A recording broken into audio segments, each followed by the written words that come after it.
And many people don't remember this, but you managed the amazing French Canadians in WCW, which of course was the Quebecers. They're better known as the Quebecers. Any memories on that and the way that they were used in WCW, which was pretty poorly? They didn't think they were used well, but I'll tell you something that was happening then.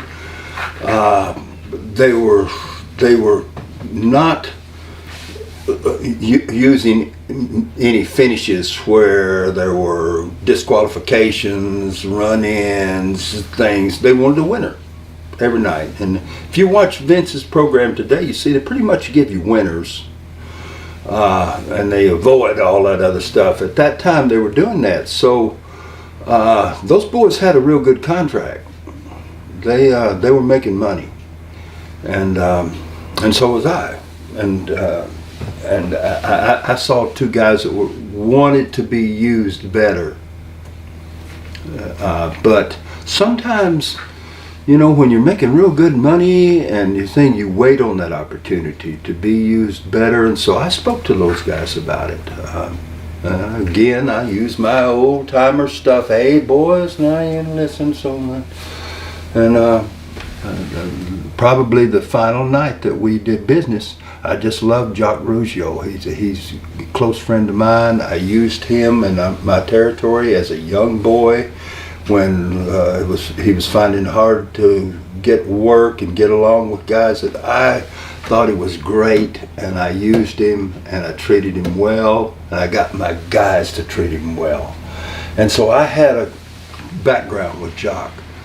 But Jacques wanted to go talk to him, and we were in Chicago about a finish that they wanted him to put the Harlem Heat over in the middle again, and Jacques wasn't going to do it, and so I took him up to the top of the what's the big building there, the basketball building, huge. They had a big sign. United Center. United Center. We're up on the top of there, and I'd set him down and I said, listen, Jacques, you do not talk to the office tonight. This is a lot going on. I know. And I said, you don't talk to the office. And, yeah, well, I'm not happy with it. It's not the night. Tonight's not the night. Don't do it. So Pierre's there, and he says, no, don't. Jacques, listen to him. So I make Jacques promise me that you won't go talk to the office. We'll just do this. We're going to do it. Tonight's important. We're going to do it. United Center, sold out house. Don't mess with this. And so later in the evening, I see Pierre. I say, where's Jacques? And he says, I don't know. I said, I haven't seen him in a while. Where is he? Gone. So, oh, he's in the room with the hierarchy, talking to him.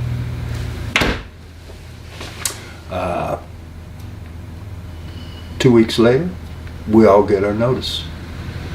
And I was in WCW for 7 years. I could have been with somebody else. And you know, but I had a good run. 7 years is good, a long time, but you know, and I had Jacques at my home the other day.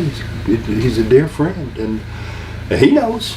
You know, after it was all over, I gave him a call. And I didn't run him over the grill for it. I just said, well, you know what? It happened, and now it ain't happening no more. And he was like, I'm sorry. I just wouldn't listen. I said, no, you didn't listen. And here we are. I got a real long notice because I had a lot of background there. They got a real short one. So it wasn't even a year, was it? They were supposed to be there for 3 years, I think. No, they were. Yeah, they had 3-year contract, chance to put away some serious money. But some people, and you know what? I had Jacques, like I said last week. I had Jacques as a visitor at my home, and we sat and talked, and Jacques sees it. He absolutely sees it. He says, "Oh gosh, dog, man." Son of a gun. We say, well, we look back on it.